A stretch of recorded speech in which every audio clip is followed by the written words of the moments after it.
So, are we live? We're live. Are we live? We live. All right. Yes. We're back. Peace and blessings, my people.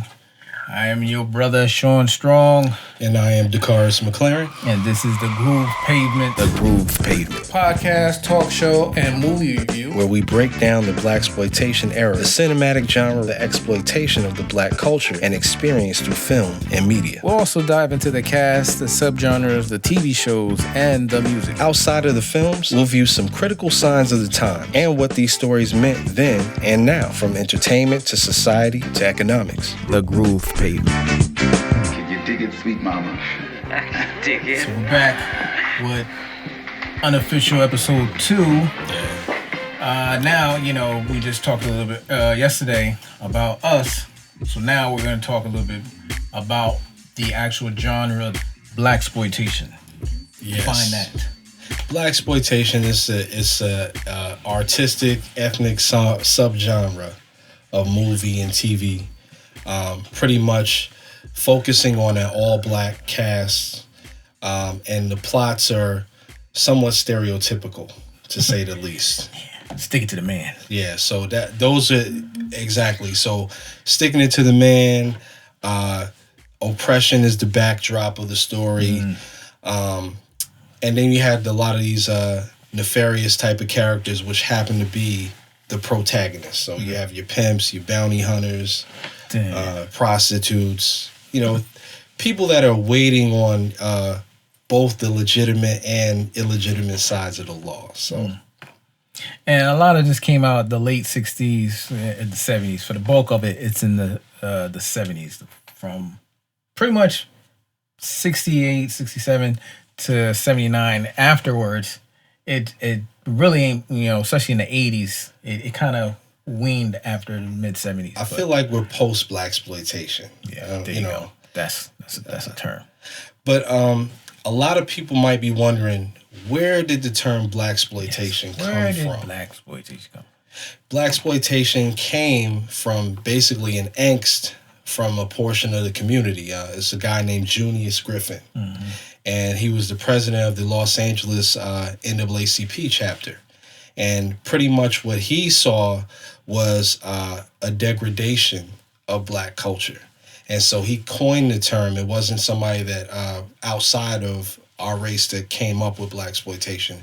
It was actually him that coined the phrase Blaxploitation, because he took offense to the stereotypical roles. Mm-hmm. Yeah, he, just how I guess we were showcased in certain things. Just similar to how hip hop got into a certain point, we were exploiting our women and stuff like that. So this particular guy, and a lot of magazines was against it. A lot of different organizations was against even us. We were against how we were showcased, especially the women. Yes.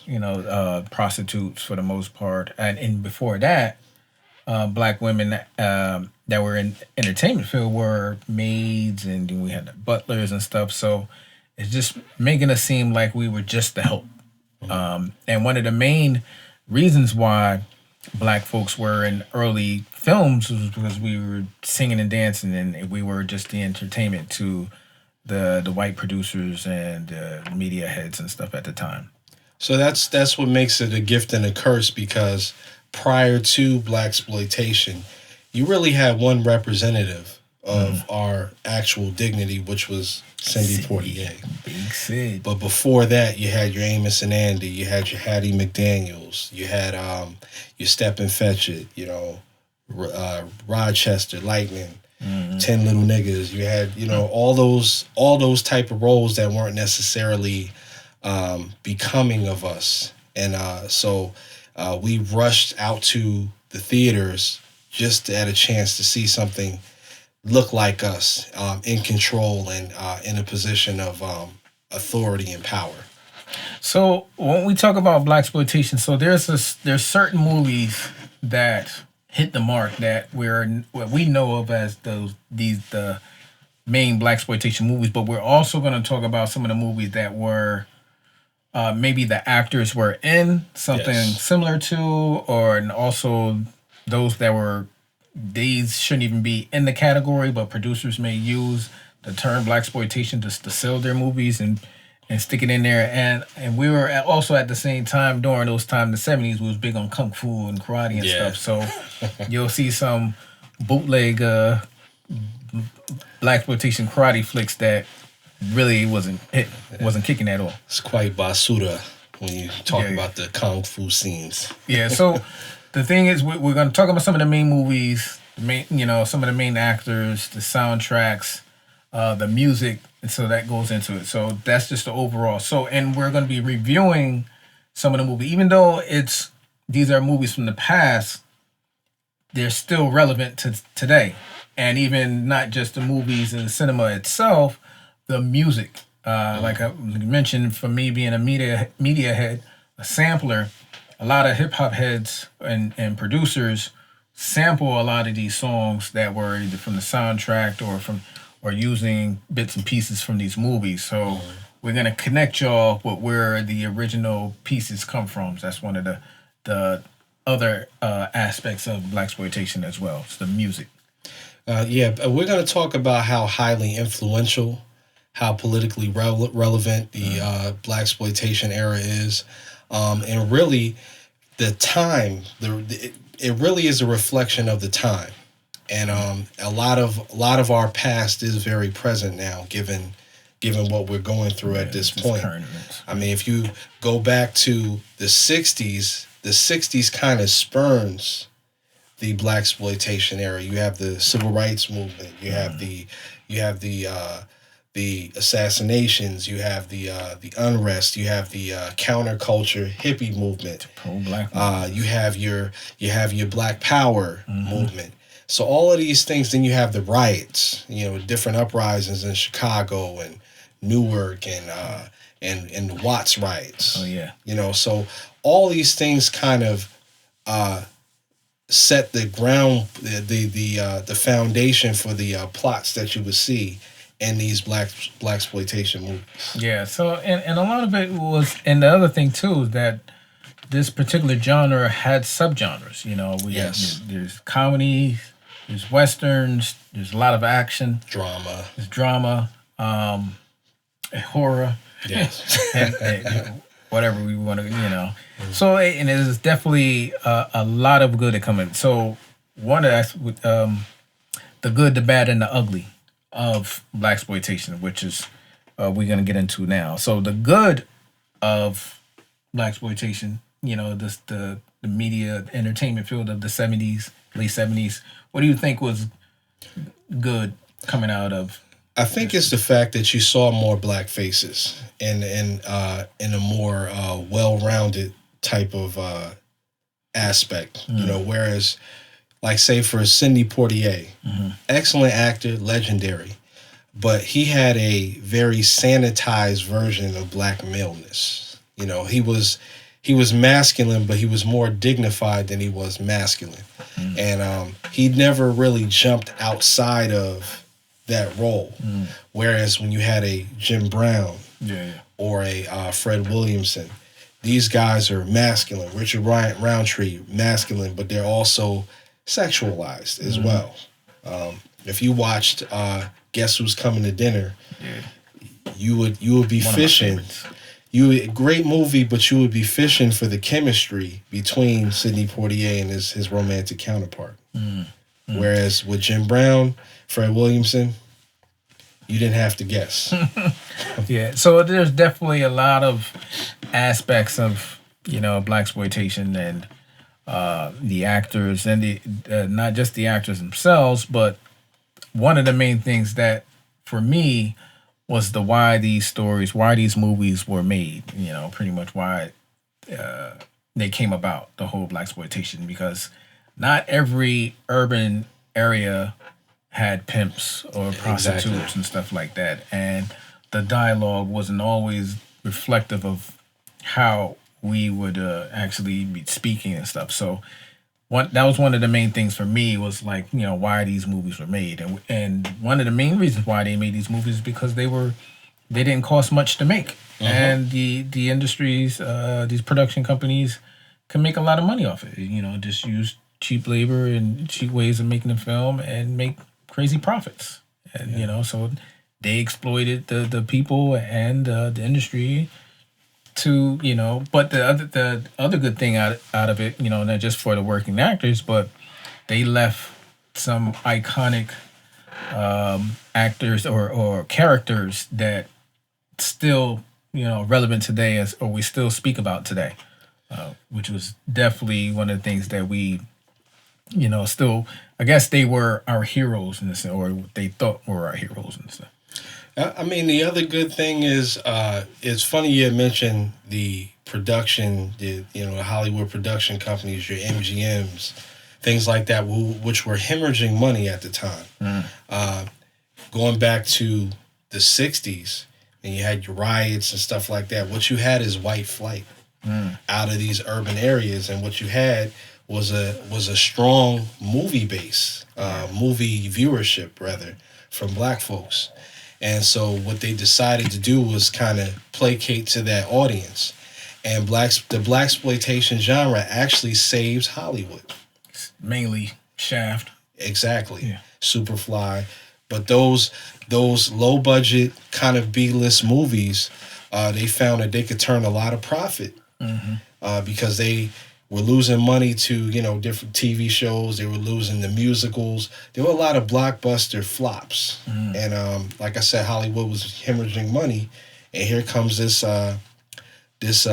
viewer base that they haven't had yet to exploit. Right. So the other thing you just brought up too, we're not going to just be talking about cinema or the big screen, but also in our living rooms. The TV shows, the Different Strokes, the Good Times, What's Happening.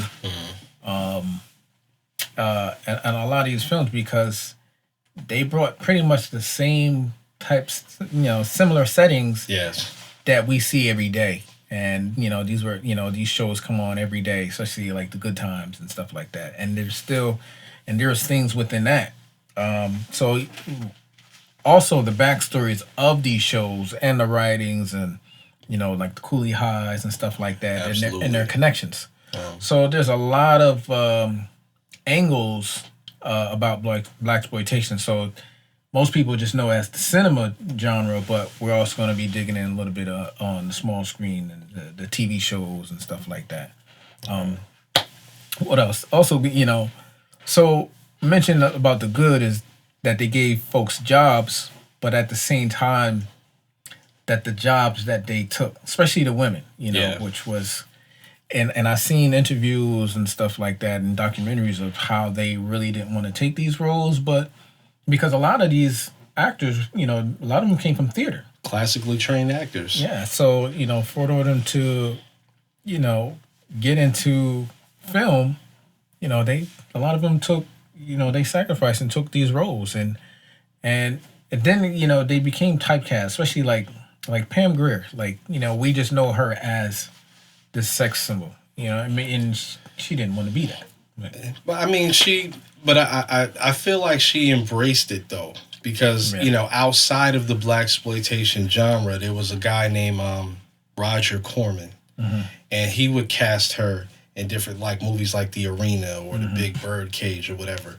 There's one of those movies where she actually sung the opening soundtrack. She actually sung on one of the songs, and it was actually sampled as well. In one of these rap songs. I gotta go back and look at it because the name escapes me. But she kind of, the way they marketed Pam Grier was kind of groundbreaking as well. I don't think that there's no Laura Croft, there's no Columbiana, there's none of that without Pam Grier. None of that. Yeah, and this other thing too, which is ironic, is that a lot of people talk about how the female rappers are today or in the recent years, but we're going to talk a little bit too about the marketing of these movies, because you can hold up a photo or poster cover of Pam Grier and then Little Kim or Megan Thee Stallion. So it's just a lot of you see what's behind the marketing and the push to really exploit us to get those sales, and those tactics are still here today.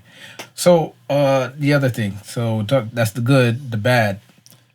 was really much as the exploitation and the belittling, and you know, which is also mentioned. You know, so there's a lot of bad things that came about it too, and then how we were treated and how we weren't writing our own stories. Yes. You know, so that became a staple for a while until, you know, later years. But during those peak times of blaxploitation, we weren't writing our own story. And you can kind of see it in the some of the worst movies. You can see that black people did not have the input there. Whereas a movie like The Mac, which would be like a gold standard type of movie, they had actual black input. And so that's why it has that authentic feel to it, because they actually consulted us when producing the project. But you'll see in some of the movies that we'll talk about, you're like, well, you couldn't find a black person to talk to about it? Where's your research? Yeah. So the main folks that we're talking about, you know, that most people know are Richard Roundtree. Yeah. Max Julian. Max Julian from the Mac. My favorite's Fred Williamson. Fred Williamson is a favorite of mine too. Jim Brown. And some comedians. Richard Pryor. Yeah. And Bill Cosby. Godfrey Cambridge. Yes. And not even just the actors, also the directors, the Gordon Parks. Gordon Parks Jr. Which was dope because it's like right back to back. Shaft, then Superfly. Chuck Turner, Isaac Hayes, the Pam Griers, and you know, and even just the women itself is that's what we talked about before when we were making the list. You know, we're gonna add the women by themselves, or put them in the genre. So, but you know what I love about the ladies of that era is the classic beauty. So you have a Tamara Dobson, who's a tall, dark-skinned, stunning, model-esque type of lady. Pam Grier, who, you know, my favorite. Vonetta McGee. Annazette Chase. Rosalind Cash. People like that. That were, you know, beautiful sisters.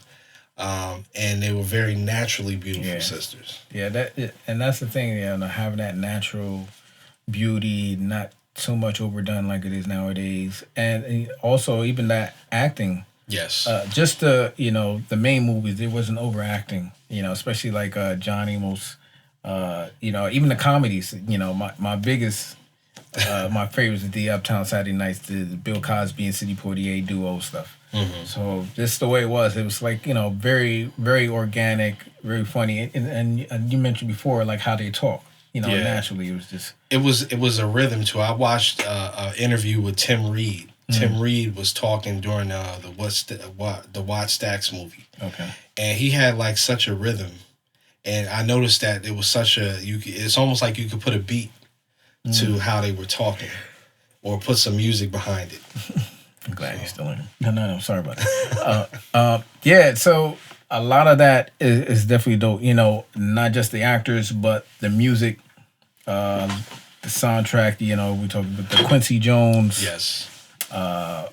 Did Barry White do a soundtrack? Barry White might have did some music. He was in Coonskin. He was the bear character. It was kind of like the muscle in Coonskin. So he might have did some music for that. But, you know, you notice him and Isaac Hayes, Barry White and Isaac Hayes didn't get along. Yes, because they had deep voices. They had my voice deeper than you. They had the beef like, well, not as quite like Biggie and Tupac? Not like Biggie and Tupac, but they didn't like each other. Because they thought that one was trying to steal the other's sound. You know, and funny thing too, even like with Curtis Mayfield, like you hear in the soundtrack, you hear a lot of the wah what's going on. So Curtis Mayfield is another doing the soundtrack. What's homie's name who did the soundtrack for the Mac?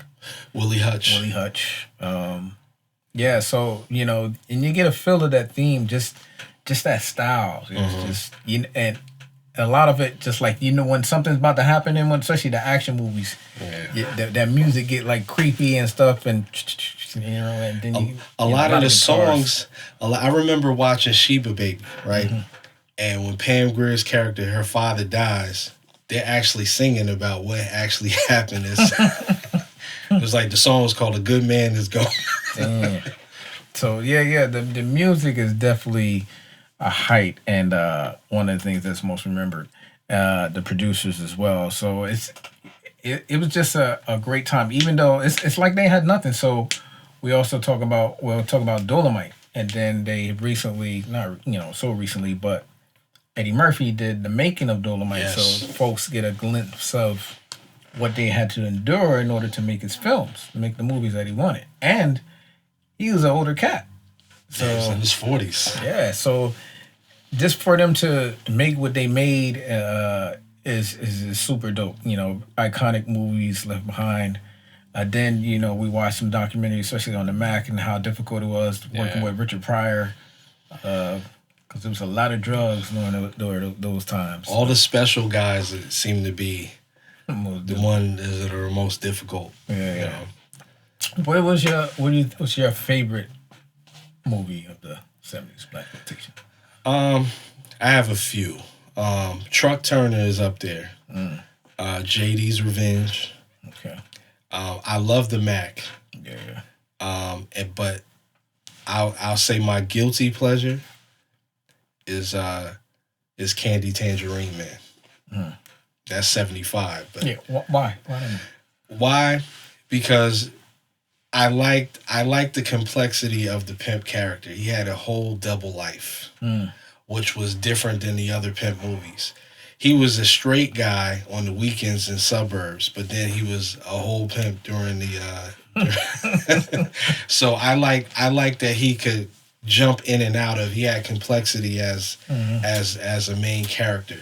And then there's one scene which is so, I want to say, you might hear me say top hat and white gloves. That's when I say it's really stereotypically black. But there's a scene where there's a pimp is reacting to something violent that's happening in the bar. Yeah. And I want to know, just from a ridiculousness standpoint, who they got to write that scene. We got to do that. They found somebody. So Willie Dynamite in your top? I like Willie Dynamite. I do like Willie Dynamite. Just that name alone. Yeah, but there's parts of Willie Dynamite that I like the stroll, wherever he walked and how he dressed was so iconic. Yeah, I think that's where Prince got it. Glide. This is Lamb. So I think my top would be Superfly and the Mac. But Claudine is there too. Claudine is a great movie. Dope story. James Earl Jones at damn near his peak, and Diane Carroll. It was definitely another gorgeous black woman right there. So yeah, that was dope. The Shaft, not that he was, just how a lot. I'm big on cinema, just how it was made and stuff like that, and what they did and what they left. Which one did you like least? All right. Because there was a lot of movies that was like, yo, who produced this? My wife is going to be watching this. One of my first dates with her, I have this movie by Jama Fanaka called Soul Vengeance. And Soul Vengeance is that had another name, right? Yeah, it was like Welcome Home, Charlie, or something like that. But when I got the movie, it was Soul Vengeance. And Soul Vengeance is basically about a guy who is brutalized by the police. And how the police brutalize him is that they beat him in his private part. And so he went away to prison for years. He came back and he gets revenge on the police by choking out his enemies with his member. And that was one of my first dates with my wife. Yeah. And I'm surprised she married me after that. It's like you're trying to hint something or something. She still married me after that, but she said, I'll never forget what you showed me, and I'll never get that time back that you had me spend watching that. Had memorable moments. Yeah, because they did come up with some it was just weird, like how they will come up with some of these films and these ideas, and they got the green light to make them. And if John Mafanaka sounds familiar, he's also the guy that produced the Penitentiary franchise. Yeah, and that's another thing too about these movies. They had a lot of other names, other titles, So, and you'll see a lot of nigga this or black this. It's just a lot of, which is weird because we talked about could these movies be made today or could we have these titles today? Yeah. But back then they was just there was a lot of Black Dynamite, not Black Dynamite. There's a lot of black something in these movies, you know. So or Ebony, Ivory, and Jade, Yeah, so there's a lot of things that goes through that. So we're pretty much going to talk about the movies themselves, the actors, the soundtracks, the TV shows during these times, and the events that were happening during these times. Where there's that these are the real events that push the agenda to make these movies and the stuff that happens after the aftermath of it. So it's just kind of like a review of these movies and or the actors and what we felt and how it connects to today. Even with the soundtracks, the music, we're going to talk about how it relates to the music of today or what we extracted from these past music, the soundtracks and from the movie clips and stuff like that. So in a overall sense, it's not just the Blaxploitation movies that we know of, the main movies, but the relevance of the events and certain movies, even in the big screen and the small screen. So it's definitely doing a breakdown of certain scenes as well. Absolutely. So we're going to have some fun. Yes. We're going to have some fun. And we're going to give this era, this genre, its just due. Because it's very influential and it doesn't get the credit and the proper respect that it deserves.